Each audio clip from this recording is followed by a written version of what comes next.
трудоспособный возраст будет продлеваться, женщины будут работать 600 тысяч за ночь. За ночь? Я говорю подтверждение. Сейчас нам пофиг вообще, какой курс доллара. Это уже официальная позиция властей. Павел Дуров, у меня есть к тебе личная просьба. Ну, деньги у Игоря Рыбакова есть.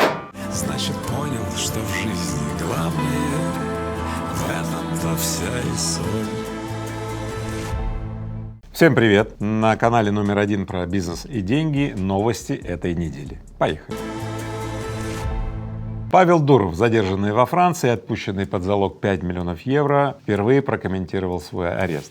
И я делал про это уже 2 выпуска, и очень многое, что я там говорил, совпало. Итак, Павел сказал, что он не ожидал ареста, и у Телеграма есть, оказывается, представитель в Европе, и Франция могла бы обратиться к этому представителю, ну или воспользоваться цивилизованными возможностями подать в суд на мессенджер. Но вместо этого власти Франции возложили ответственность на генерального директора и арестовали его в аэропорту. Как вы думаете, на что намекает Дуров, когда распространяет подобные заявления? Я не буду отвечать на этот вопрос, мне кажется, вы сами уже догадались. Он заявил, что до ареста был на связи, на хорошей связи с властями Франции и помог лично создать горячую линию с Telegram для борьбы с угрозой терроризма. И это значит вот что Павел Дуров оказывал всяческое содействие властям Франции по борьбе с терроризмом. Кстати, именно это ему вменили в вину. Telegram уже удаляет тысячи вредоносных постов. Наверное, из-за бурного роста мессенджера эта работа требует все-таки масштабирования. Одно хочу сказать, Павел Дуров, у меня есть к тебе личная просьба. Сделай так, чтобы было запрещено создавать фейковые аккаунты Игоря Рыбакова и с этих аккаунтов писать моим друзьям и просить у них деньги. Ну сделай уже что-нибудь, потому что мои друзья постоянно жалуются и пишут потом мне: Игорь, ты у нас деньги просил, отдавай назад. Я говорю, я не просил. Ну а своим друзьям, которые получат неожиданное сообщение, пока Павел Дуров не заблокировал вот эту вот опцию, я скажу: дорогие мои друзья, ребята, деньги у Игоря Рыбакова есть. Я не пишу через Telegram с просьбой переслать мне деньги. Если уж совсем такая вот опция будет, я позвоню лично и голосом вам скажу. Также Павел Дуров прокомментировал про вот эти вот технологии, которые могут быть другими использованных каких-то противоправных действиях. Прямая речь прям. Создание технологий и так достаточно сложно. И ни один новатор никогда не создаст новые инструменты, если он знает, что может быть привлечен к личной ответственности за потенциальное злоупотребление этими инструментами. В общем, здесь все понятно, да, то есть тот, кто конструировал или создавал автомобиль, если его сразу привлечь к уголовной ответственности, что на этом автомобиле можно сбить пешехода, то, сами думаете, как бы двигался человеческий прогресс тогда. И закончил свои обращения Дуров благодарностью за вселенскую любовь и за мемы. Столько мемов родилось по Дурову, ой, столько любви было выражено. Telegram занял там первые места по скачиванию там в апсторах и так далее, поэтому, конечно, сейчас это всенародная любовь. И если вам кажется, что ситуация с Дуровым уже улеглась, это не так. Дурову запрещено выезжать из Франции, Дурова ждет суд. Дурову вменяют обвинения, которые могут принести ему до 20 лет тюрьмы, поэтому все только начинается, я думаю, это все такая расторговка. И вот эти все обмены заявлениями — это некий через публичность посылание сигналов друг другу. По поводу ареста Дурова на этой неделе высказался и Владимир Путин. В частности, он заявил, что в Кремле нет никаких претензий к Павлу Дурову. А также Путин сказал, что если во Франции арестовали, Дурова, то надо и других основателей мессенджеров тоже арестовать. Вот. И как вы понимаете, это невозможно, поэтому намекает Путин в этом смысле на что? На определенную избирательность трактовки прав человека, которую допускают во Франции. Я так хочу сказать, то, что Путин высказывается про Дурова, здраво это все. Дело в том, что столь скоро, сколько правители, премьер-министры, значимые люди будут привлекать талантливых людей в свою страну и делать все, чтобы талантливые люди работали на страну и так далее, страна будет сильнее. Это действительно так, и я бы хотел, чтобы это стало неким мейнстримом, чтобы мы не говорили, что вот предатели поразъехались по всей стране, чтобы тот, кто разъехался, он был золотым запасом. В конце концов, вы знаете, мир сейчас достаточно большой, очень связанный и так далее, и если русскоговорящие люди, они находятся в разных странах, ну, в принципе, Россия от этого выигрывает, если сохраняется хорошая связанность. А если люди куда-то уезжают, но их назвать предателями и так далее, и порушить вот эти вот мосты связанности, то Россия очень сильно проигрывает. Все-таки надо научиться играть вот в этом глобальном связанном мире и не растрачивать попусту талантливых людей. Друзья, всем привет! Я приглашаю вас на яркое событие в Стамбуле — Global Business Camp. Это 3 дня, которые изменят твою жизнь и бизнес. На одной площадке соберутся предприниматели, девелоперы, инвесторы. Ты получишь не только знания, ты сможешь стать частью сильного комьюнити, high-impact предпринимателей, высоковлиятельных предпринимателей. В Турции мы планируем официальное открытие бизнес-сообщества Equium. Встречаемся 11 сентября. До встречи в Стамбуле. Во Владивостоке прошел Международный Восточный экономический форум. Вот что озвучили на форуме. Первое — о создании химического комплекса в Коми, строительстве лесоперерабатывающего комплекса в Сахалинской области, строительство участка Тихоокеанской железной дороги протяженностью 626 километров. И раньше я часто принимал участие в таких форумах. Часто это было, ну, такое место для тусовок. На самом деле, все, когда туда приезжали, они ждали вечера, потому что вечерняя программа — это дискотека, там какие-то тусовки, рестораны. Вот сейчас, конечно, рестораны никуда не делись, они тоже есть. Но я вижу, как изменилась повестка этих встреч. Она стала деловой. Озвучены планы на будущее. Первое — построить глубоководный порт с участием белорусских и китайских компаний. Расширение восточного полигона железных дорог. На протяжении всего БАМа будет построена 2-я ветка железной дороги, то есть объем строительно-монтажных работ, ну, просто колоссальный. Также строительство ледоколов, усиление инфраструктуры для роста грузопотока по Северному морскому пути. Но особое место на форуме заняла дискуссия по поводу самолета «Байкал». Президент Путин вспомнил об этом самолете и сказал, что вот скоро будет самолет, на что Денис Мантуров уточнил, что производство самолета отложено и план по дальнейшим действиям будет рассмотрен только в следующем году. И вот это было уже очень жизненно. Здесь не было никакой парадности, никакой вот этой вот перечисления там этих мегапроектов, а вот конкретная жизнь, да? Самолет «Байкал». Ну, самолет, который заменит устаревший, я не знаю, старушку Ан-2, ему уже лет 60, наверное, этому Ан-2, да, и так далее, а самолет опять отложен. Сколько времени нужно, чтобы в России появилось уважительное отношение к инноваторам, которые могут создать самолет за положенный срок, а может быть даже раньше? Почему до сих пор бюджетное финансирование и вот эти вот победу на торгах одерживают компании-однодневки, компании, которые годами там могут, десятилетиями, да, обещать, что они произведут какой-то там образец, не знаю, самолета, и никак не могут это сделать и так далее. Вот это жизнь. То есть на самом деле я очень рад, что вот эти сообщения, они попадают в прессу хотя бы, то мы можем с вами видеть это. Можно, конечно, сетовать дальше, ну вот, опять у нас ничего не получается, ну, во всяком случае, мы теперь видим, чего не получается. Мы очень хотим, чтобы у нас начало получаться, чтобы мы и ледоколы могли построить, и дороги железные построить, и, не знаю, фабрики с микропроцессорами. И вот, например, для компании Технониколь очень нужен MDI. Такой компонент, его не производят в России. Это такой компонент, который, ну, неотъемлемый компонент, например, монтажных пен, ну, вы все знаете, да?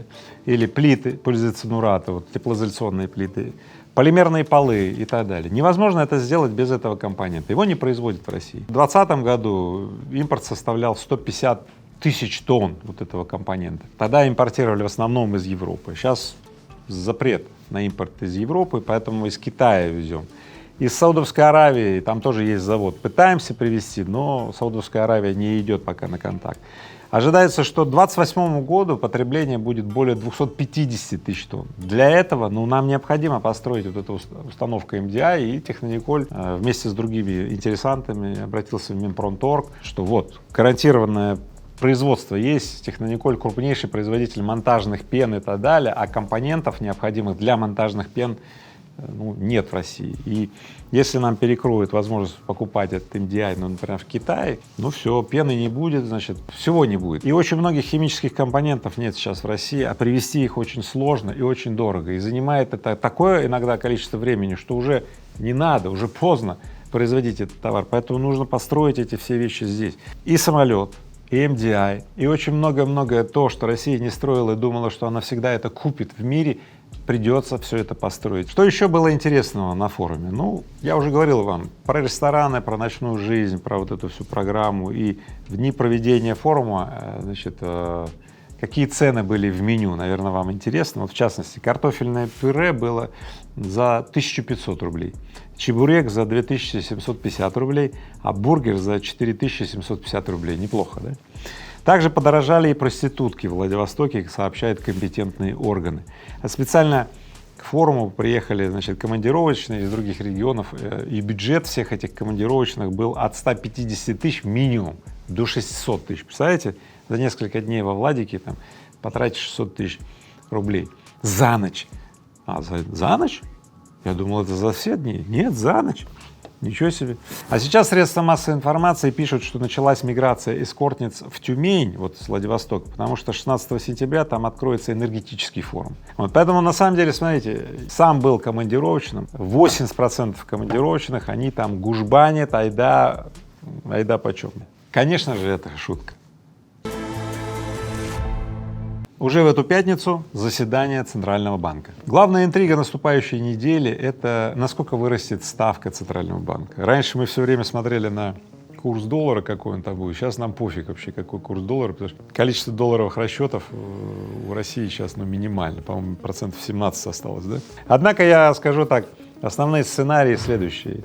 Ну, либо ставку поднимут уже на следующей неделе до 20, либо Центральный банк возьмет паузу, еще раз посмотреть, а вдруг, значит, инфляционные там тенденции замедлятся, ну, и тогда не будут повышать, или там до 19, что сомнительно, скорее всего, будет все-таки 20. Но это, тем не менее, есть такой второй вариант. И третий вариант — ставку поднимут к концу года, и будет она 22%. Во всяком случае, уже вырастает ожидание, значит, на инфляцию. Понятно, что если ставки такие, как сейчас и так далее, компенсация в экономике должна когда-то произойти. То есть накопительные эффекты дадут о себе знать.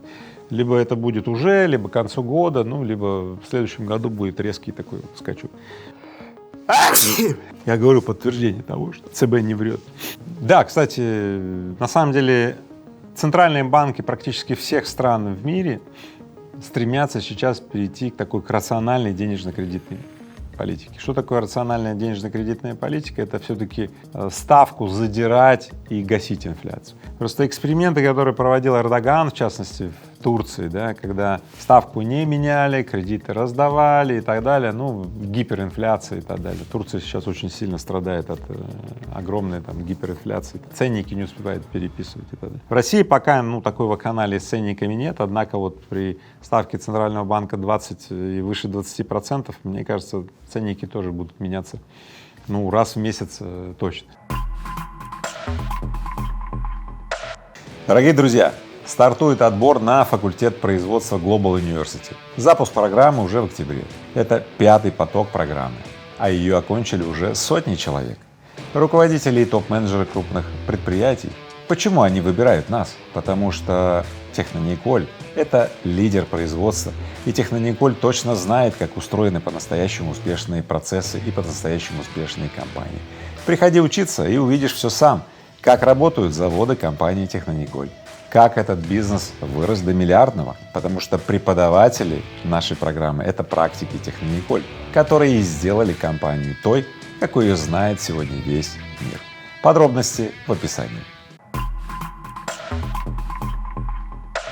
Следующая новость. В Россию планируют привлекать мигрантов с высшим образованием. А что предлагает Госдуме? Предлагают сделать упрощенное получение вида на жительство и гражданство России и определить социальные гарантии для трудовых мигрантов. Вот поэтому все, значит, иностранцы, значит, с высшим образованием, вот они, услышав это, что в упрощенное ВНЖ, значит, они вот ломанулись, значит, жить в Россию. Все программы ВНЖ, которые были реализованы, ну, например, такой страной, как Испания, они привлекли, например, за год привлекают там несколько десятков тысяч людей.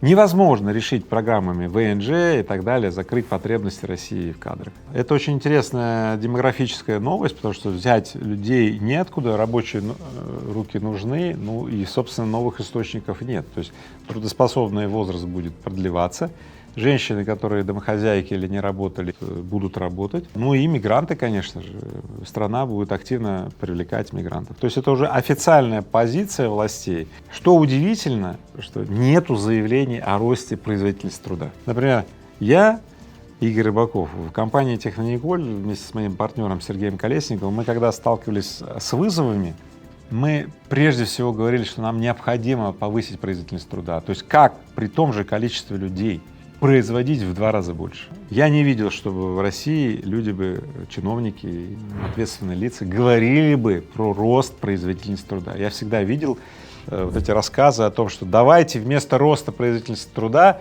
завезем мигрантов.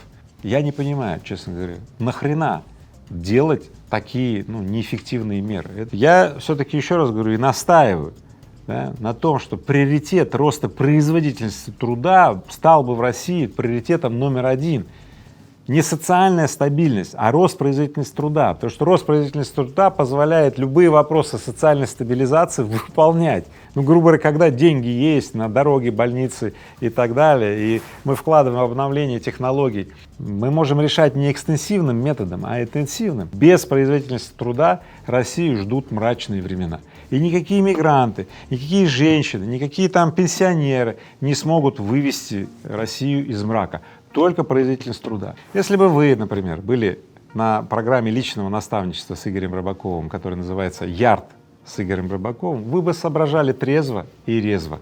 Производительность труда в вашей компании вот так бы росла и так далее. И все вопросы, которые вы хотели бы закрыть, вы бы закрывали. Поэтому здесь внизу будет ссылка. Приходите на программу «Ярд» с Рыбаковым, я вас жду. Следующая новость тоже посвящена нехватке рабочих рук и так далее, но она не про Россию, а про Японию. В Японии начальники стали приводить сотрудников, которые решили уволиться, в храм. Знаете для чего? Чтобы снять с них проклятие. В чем краткая суть вопроса? Некоторым японцам приходится работать 12 и более часов в день. Реально, трудоголизм к чему приводит? Люди выгорают. А вот это вот пожизненный найм и вот эта вот традиция до конца упираться и усердствовать приводит к переутомлению и так далее. И люди буквально начинают убегать своих работ. Так вот, начальники что придумали? Не просто подписывают им заявление на увольнение, а применяют уже дополнительно к ранним методам убеждений и увещеваний, да, вот такие способы, как они ведут их в храм и снимают с них проклятие, что, мол, проклятие, значит, давит на людей и выбивает их из колеи, и вот они решают уволиться. И сейчас мы снимем с вас проклятие, и вы дальше поработаете еще. Вообще лайфхак мне понравился. Если в следующий раз придет ко мне человек ценный, важный, которого нужно оставить, он скажет: я увольняюсь. Я говорю: погоди, брат, сперва покайся, сними проклятие, и тебе станет легче, и продолжи работать. В Россию впервые привезли пиво из Северной Кореи. Это пиво будут продавать под брендами Инбалу 1999, станция Харбин. И первое разрешение на ввоз пива из Северной Кореи получила компания из Комсомольска-на-Амуре. Эксперты считают, что такой продукт в России имеет шанс быть хорошо востребованным, но иметь статус там нишевого. Однако после этого сообщения вот на следующий уже день выяснилось, что пиво из Северной Кореи не из Северной Кореи. Откуда вы думаете? Правильно, из Китая. Уже доподлинно известно, что в Северной Корее производится только пиво Тэндаган, и основной рынок сбыта — Пхеньян.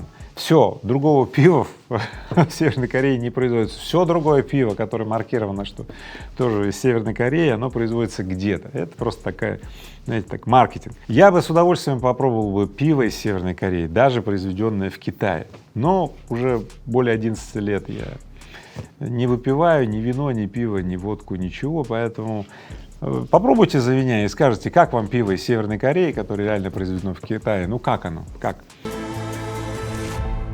Следующая новость. Бывшую тюрьму Кресты в Санкт-Петербурге планируют продать за 1 миллиард рублей. Не куплю. Этот объект Кресты в начале следующего года будет выставлен на аукцион. Госкомпания Дом РФ предполагает, что начальная цена на аукционе будет 1 миллиард рублей. И в этой бывшей уже теперь тюрьме планируют открыть общественно-деловое и культурное пространство, такой креативный кластер, типа как Флакон в Москве, да, или вот хлебзавод и так далее. Наверное, многие были когда-то в таких креативных пространствах. Тюрьмы в России до сих пор романтизируют, видите, сколько блатного шансона, песен и так далее, поэтому в принципе преобразовать Кресты в какое-то креативное пространство и так далее — это здравая идея, мне кажется, это будет пользоваться таким спросом. И в разные годы в ней отбывали наказания Бродский, Гумилев, Троцкий, различные революционисты, диссиденты, туристический трафик гарантирован. Не близка мне эта тема, и я вот потому сразу сказал, не куплю ни за миллиард, ни больше, и не буду связываться с этим креативным пространством. Но если его сделают и превратят в такое привлекательное место, обязательно посещу и вам того желаю. Друзья мои, на этом выпуск новостей заканчивается. Берегите себя, давайте вместе размножать хорошее, и пусть плохому места просто не останется. Когда смог свои крылья белые ты расправить, забыв про боль, значит понял, что в жизни главное, в этом-то вся и соль.